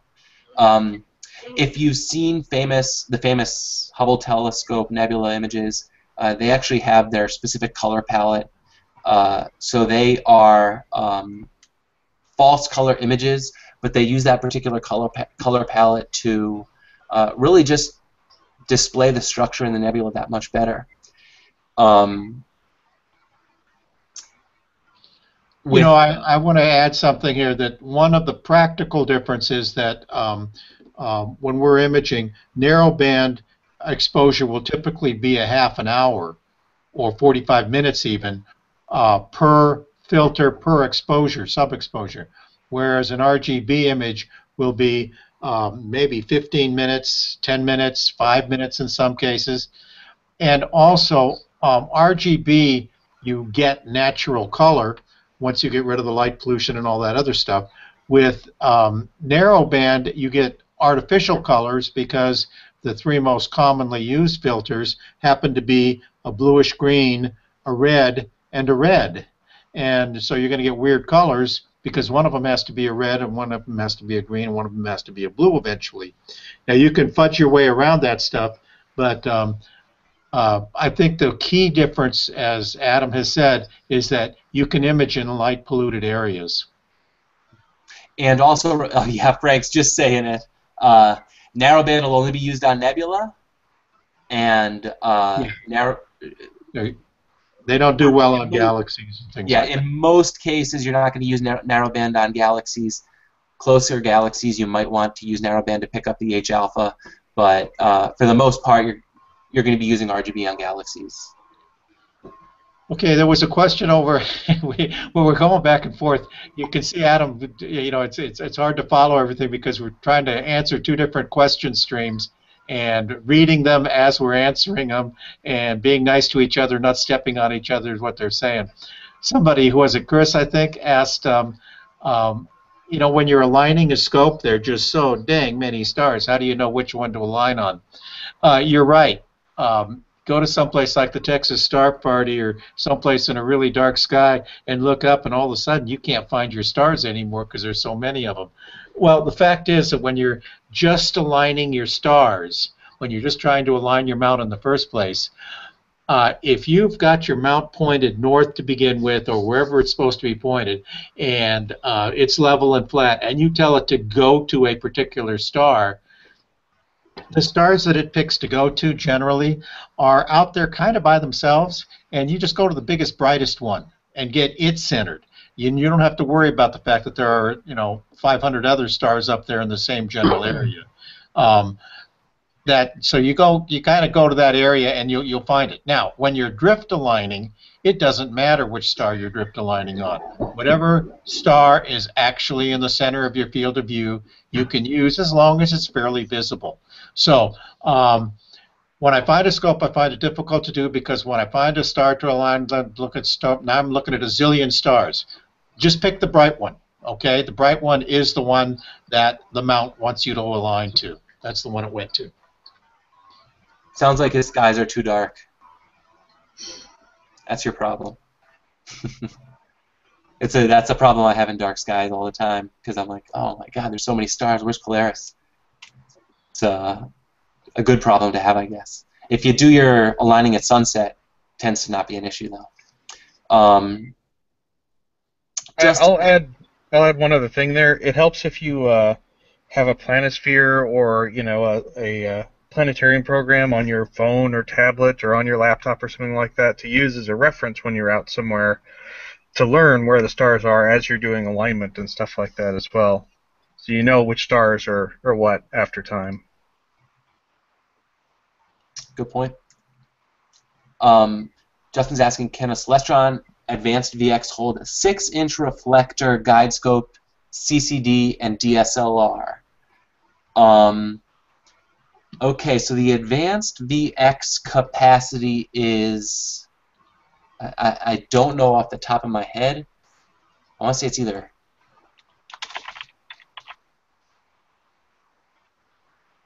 either 20 or 30, and I know there's 30-pound capacity. So I'm going to say you're probably not going to want to put much more than 15 pounds on it. What does a 6-inch reflector weigh? I don't know. And when you're saying a 6-inch reflector, is it a RC or is it a Newtonian? Because there's going to be a difference. An RC is going to have a longer focal length. The Newtonian is going to have a shorter focal length. The Newtonian is going to be a little bit more manageable. So a few things come into account. But at the same time, the Newtonian is going to be probably a little bit bigger, I think. A little bit longer. Actually, maybe a good bit longer. I'd really try and look. I'd have to look at each individual component and kind of weigh it out and see.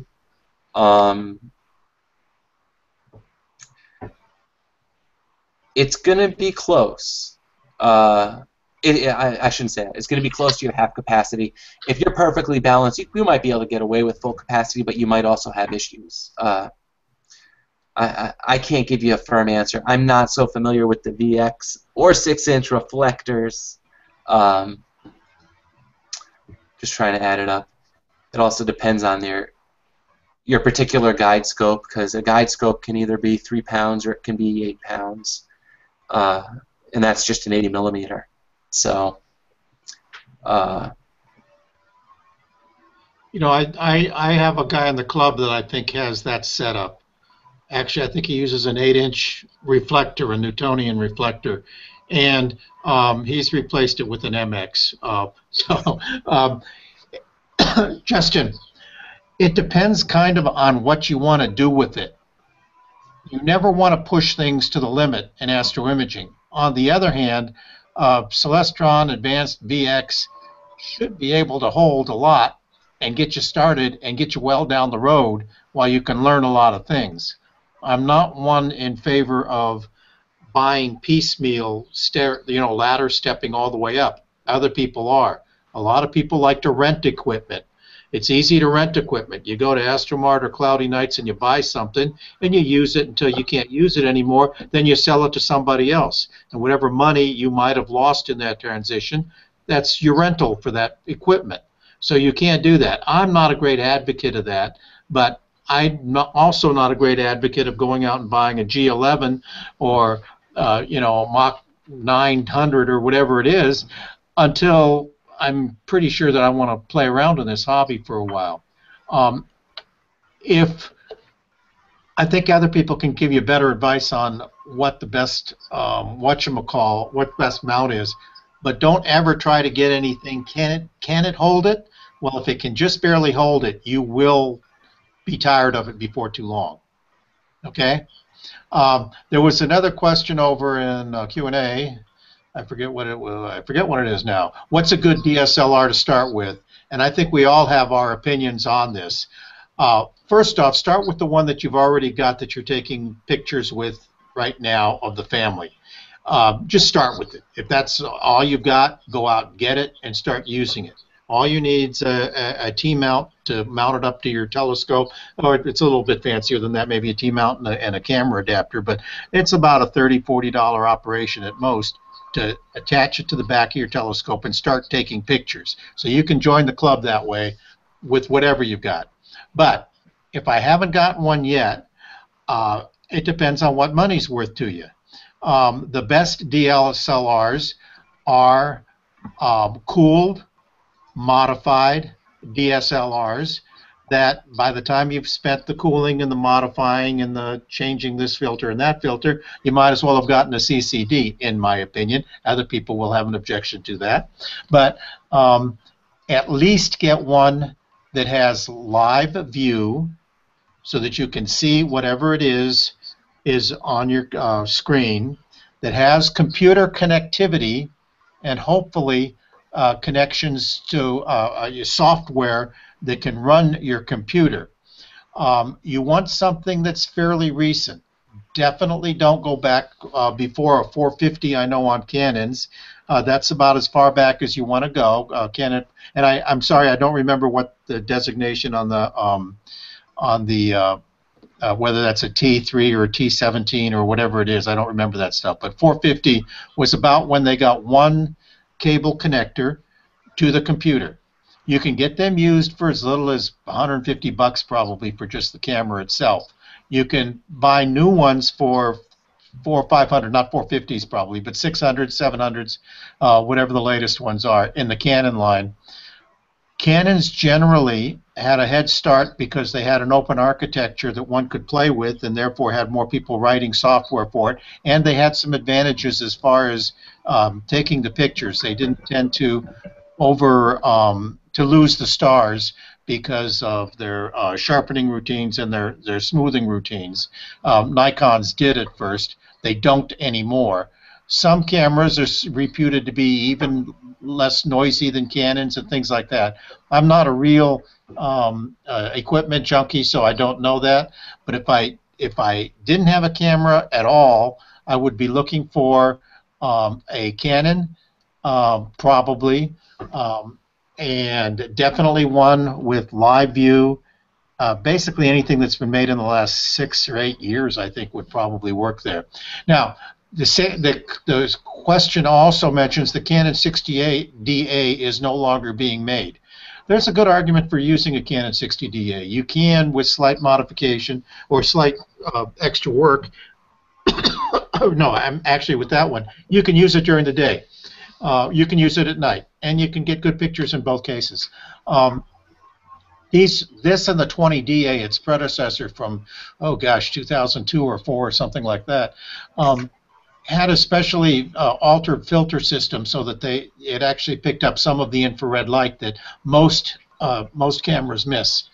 If you don't have a modified camera, you will miss some of the really cool red lights that you find in nebula, and that's the stuff you're taking pictures of. So it's not good to have that. So a lot of people spend a few $100 or even do it themselves. They remove the filtering system and replace it with a different kind of filtering system that can do that.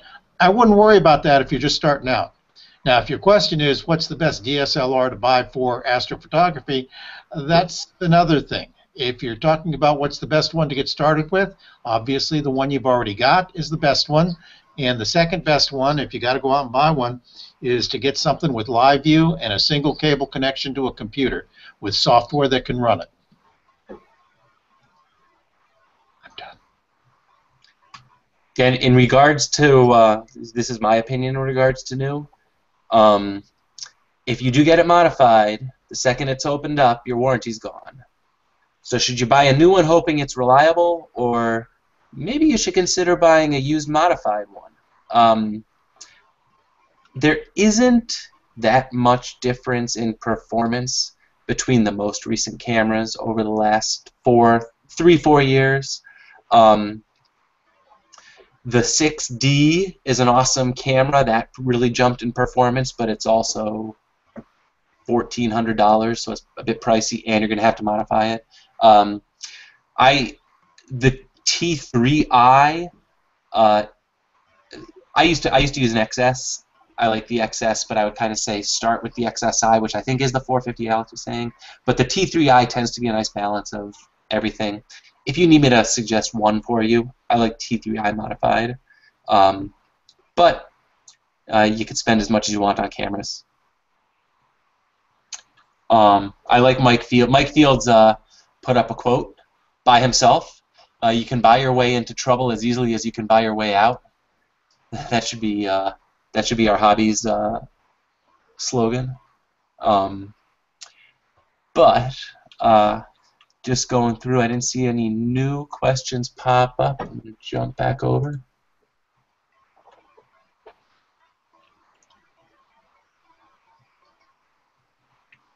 What loading percentage for AP is recommended? They say for most of the mass-manufactured mounts, they say 50%. Can you get away with more? Yes. But you don't want to be at the cusp of your capacity. The more you put on it, the harder it's going to be. And it's basically the way it is. I won't say anything's impossible because people use... You know, when the first, when the AVX came out, there was a guy, I don't even remember who it was, he put a C8 on it, and we were all saying, oh, I don't know, C8 on an AVX. He was taking pretty good pictures. So everyone thought, oh, yeah, the AVX can handle C8s. Well, then a lot more came out, and a lot more people tried, and maybe it was that particular mount, or maybe he just happened to be really good. But I don't quite think the AVX is there to handle the C8. I think... whatever happened, happened. But and the other thing you got to remember is that there is no rating agency and no way to rate these mounts. So XYZ can rate their mount this way, and somebody else would rate it completely different. There's no SAE or DIN or ISO standards for these things. No EPA standards for what the rating is. Yeah, the premium mounts, the APs, the software BISCs, they tend to rate them as they actually are. Nobody else does that.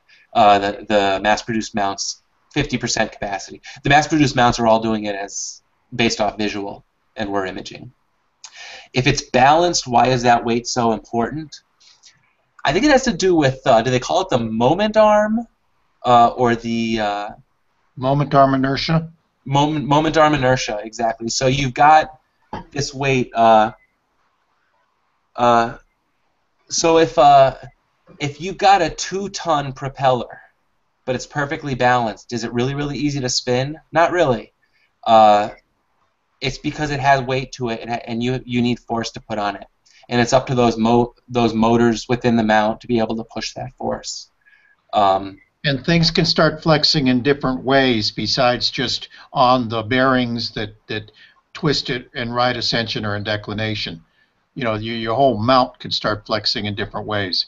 It's a good question. It's been asked many times, and I don't know that any of us little amateur guys have a really good answer for it. We need some engineers maybe to answer that question.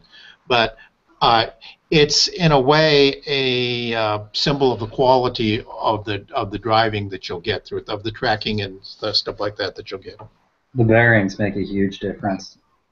Oh, and as somebody's pointed out here, see, I'm not sure everybody can see all the notes that go back and forth on this thing. So, who was it? David is over there. David, I think it was pointed out that a refractor and a newt would have different ratings because of their sail area. A wind can blow one different than it blows the other. So they have different weight ratings. Or it's not the weight rating that counts. It's the sail area, the physical dimensions of the thing.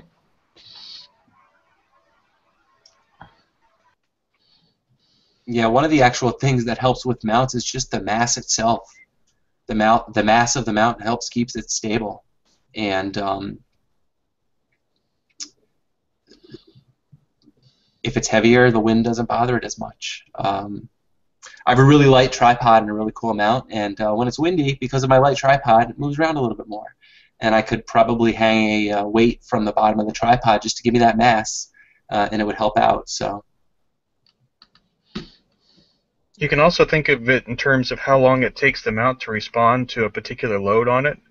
So if you have a really, really heavy load, it's going to take longer to respond and move the scope where it needs to be for a guiding command and things like that. So another good point. So he's going to need so Justin's saying, so I'm going to need a $1,500 mount. Well, nobody here is going to suggest underbuying on the mount. You're going to hear that repeatedly. We're always going to say the same thing. Overspend on your mount. Don't spend your last penny on your mount, but if it can fit your budget, that's a good way to go. Or just commit to longer, wider field photography. That's your other option.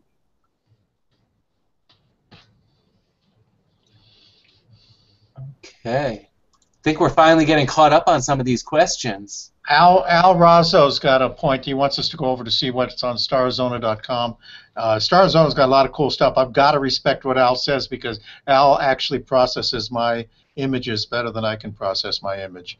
He has borrowed my image data, and then he goes and he takes it and he processes it and shows me how it's supposed to be done. So I got to go see what Al's saying, but the link for some reason won't copy. Okay, he was probably in regards to CCD pixel size, magnification factor, how that relates. I think this is. Will this actually show you?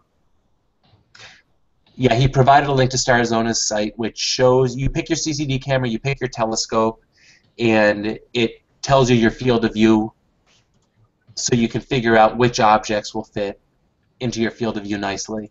And I think that was in response to the question we had earlier. Yeah, that answers a lot of the questions about just pixel size and stuff like that. Put this I don't know. Thanks, Al, for putting that in. Here we go. I'm going to put it into chat right now so you guys can see it. There you go.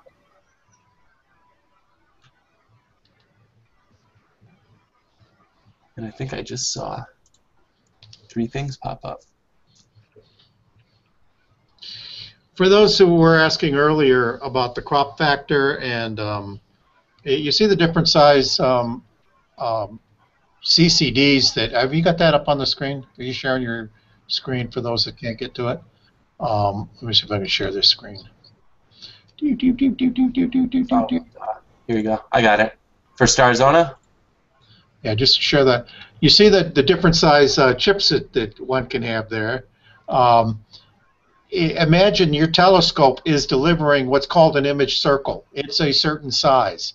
Well, if your image circle is smaller than that KAF 16803, then you're going to have a blackness all around except for where the image circle is.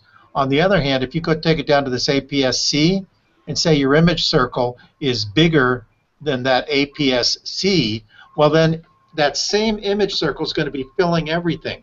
And so your whole picture, according to you, is that APS-C. Well, gosh, that whole picture is just the middle of this nebula. All I can see maybe is the trapezium or something like that. Well, the trapezium looks huge because it's filling your whole sensor. But if you were to put it over on this KAF 16803, that exact same picture would be relatively small because it's not filling the frame. And that's why magnification looks different depending on which sensor you put back there and everything else. Yep, and at the bottom of this page, then you see this little calculator here. Here's a calculator there. That's one of those calculators we were talking about. Ron Wadowski's got my favorite one.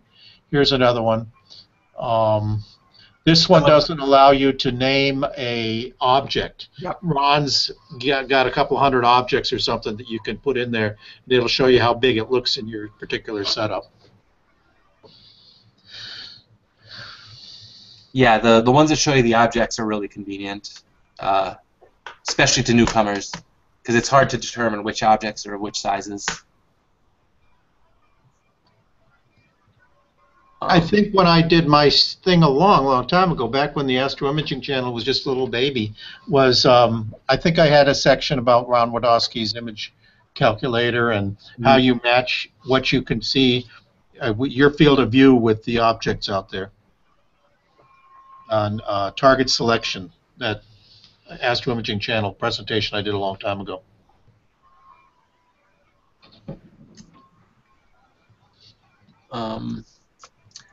Okay. Well, I do as long as we still have some people in the room, I do want to mention. Remember, guys, you can join us in the live room, or you can see us on YouTube. If you want to join us on the live room and you're stuck in YouTube, just Google Plus us or circle us or whatever they call it, or follow us, and then I give you access to get into the live room or to get into the Q&A. We do this live every Sunday at 9:30 Eastern Time, so feel free to join us. Now is your chance to ask any other questions if you would like to, whether they're related or unrelated, or if anyone in the room has any comments or questions that they want to get out to our audience. Otherwise, I am going to thank everyone for coming. We had a lot of viewers, a lot of new viewers, a lot of interest in this session, so I'm really glad. Meanwhile, I got some stats. Actually, a couple weeks ago, we passed 250,000 minutes streamed, which is a pretty cool milestone. And it's always getting higher, so keep on coming by. But for now, thanks for coming. Okay, we have one question. I'll answer it before we go. How can I tell if a certain telescope can accept a focuser, off-axis tracker, filter wheel? In regards to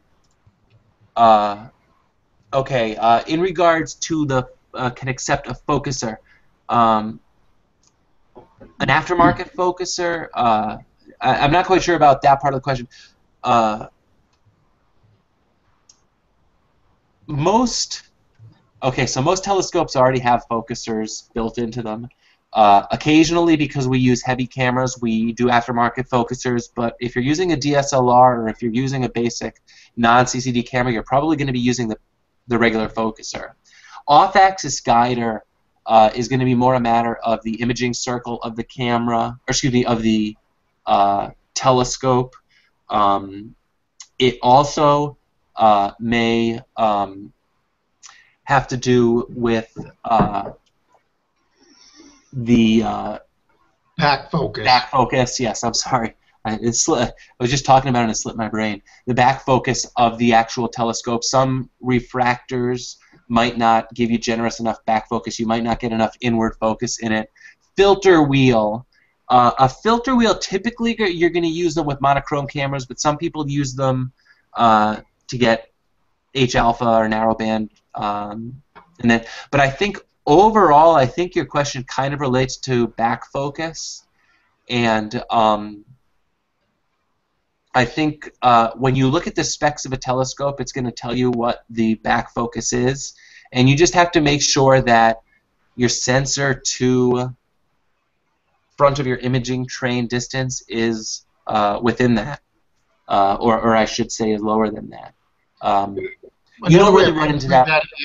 Adam, another way of answering that is that you actually, when you get that sophisticated and adding all that stuff, you actually have to figure out what the dimensions are. How big is your camera? Where's the focal point of your camera compared to the front end of your camera, compared to whatever the spacer needs to go to make your corrector work and everything else. And each of these things are specified in the specifications of the equipment as you're buying them. So you kind of have to know what you're buying before, if it's that critical. Obviously, the Schmidt-Cassegrains are going to win in this battle because they're made to accept all sorts of junk off the back end of that thing, so they can always go back and forth. The refractors are going to be more limited, and the Newtonians are going to be most limited, but also the freest and easiest to change around. So you can just move the main mirrors and things like that on the. But the answer to your question, Justin, I think relates to check the back focus of your telescope and check to see what the individual requirements are for each of the apparati that you're going to be adding to it. Yeah, Justin, I don't know if you're on cloudy nights, but it's a good place to go just if you have questions about particular setups. Will these work together? I definitely suggest asking questions like that because there's always unanticipated little quirks about certain setups. Even if it's by a particular vendor, sometimes a certain piece won't work with another piece. So there's lots of questions to be asked, and many, many times you don't know the right question to ask. And it's just kind of dangerous when you're dealing with all this money, and somebody's been through it before, so somebody will be able to help you out. All right. Yeah, I see we still have a few viewers on, but again, I just want to thank you for coming, and we'll be back next week. I don't have a presentation lined up for next week, so we're going to come up with something, but I will post it, and you will see when I do. So I will see you then. Thanks for coming.